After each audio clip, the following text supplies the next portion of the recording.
Dan saya pada saat masih sekolah di Mesir dulu, tahun 89, saya pernah SMP di Mesir. Maaf. Sebelum ke Madinah dulu masuk SMA, dengan hikmah Allah saya pernah tinggal di Mesir waktu itu saya kelas 3 SMP. Masuk di Al-Azhar.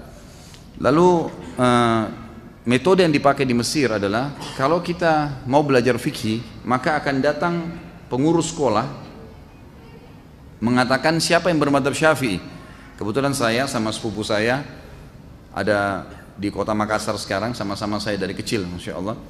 Kemudian ada satu orang Komores dari Afrika, teman dekat kami, itu yang angkat tangan, dan ada beberapa siswa yang angkat tangan. Ada yang mengatakan, baik ini gurunya, ada guru kami dulu, guru fikih khusus madzhab Syafi'i. Nanti ada dia katakan siapa yang madzhab Hanafi, si fulan angkat tangan berapa orang, teman-teman dari Turki waktu itu ada yang angkat tangan, maka pindah di kelas sebelah. Ada madzhab Maliki pindah di sebelah sana, ya, rata-rata dari teman Afrika madzhab Maliki. Kemudian ada madzhab Hambali, ya, ini rata-rata dari Timur Tengah, maka pergi ke kelas yang lain. Jadi kami dulu waktu di Mesir tidak pernah tahu Imam Malik bilang apa, Imam Ahmad bilang apa, saya tidak pernah tahu gitu.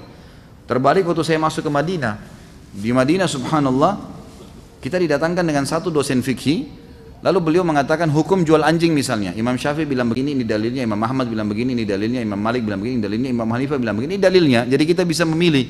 Kalau zaman dulu tidak gitu. Nah, saya pernah duduk sama guru fikih saya ini dan saya masih ingat beliau mengatakan, semoga Allah menjaga. Waktu itu beliau memang matanya buta ya, dan ahli fikih Syafi'i memang.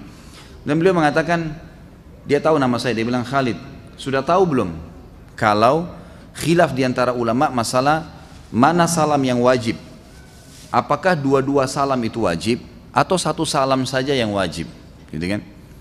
Lalu beliau mengatakan, kalau selain Syafi'iyah menganggap bahwasanya salam dua-duanya itu salam satu wajib, salam yang kedua sunnah.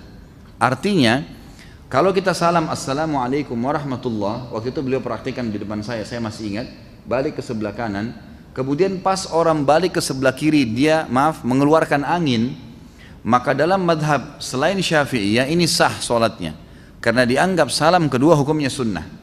Tapi kalau dalam madhab Syafi'iyah terbalik, harus dua-duanya. Jadi kalau ada orang salam assalamualaikum warahmatullah, dia belum selesai salam kedua keluar angin, batal sholatnya semua, gitu kan.